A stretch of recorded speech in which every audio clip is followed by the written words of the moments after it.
J'ai découvert en 2009 d'un seul coup que j'avais 50 ans de carrière de photographe international entre Paris, New York et Tokyo. Donc j'ai eu une énorme influence asiatique parce que j'ai vécu là-bas. J'ai eu une très très grande influence avec ma famille qui était japonaise, où les Japonais m'ont acheté, où je suis resté. J'ai eu l'exemple du temple de la reine de Kyoto, qui est quand même un petit temple merveilleux où tout le monde va s'y asseoir, on va voir les petits daims. Maintenant, je suis parti ça sur une histoire d'une photo que ça se tienne. C'est une histoire de moi, de rêve, d'ambiance. Voilà, c'est tout simple. Je pars de Jean Monnet et de Chagall pour tenir 50 images dans des bleus. Maintenant, le voyage est à faire dans une histoire asiatique. Quand on regarde les photos de Jean-Pierre Fouché, on est tout de suite frappé par les couleurs. Des couleurs très vives, très saturées. C'est le choix de l'artiste pour obtenir une cohérence plus homogène.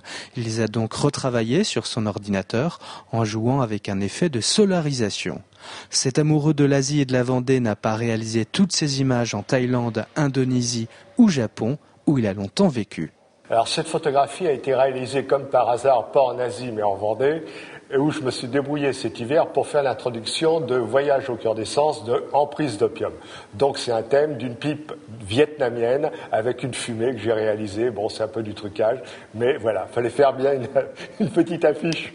Si l'Asie vous inspire, si vous voulez en avoir plein les yeux, allez-y, votre regard sera fasciné par la pureté des formes, des couleurs et des transparences.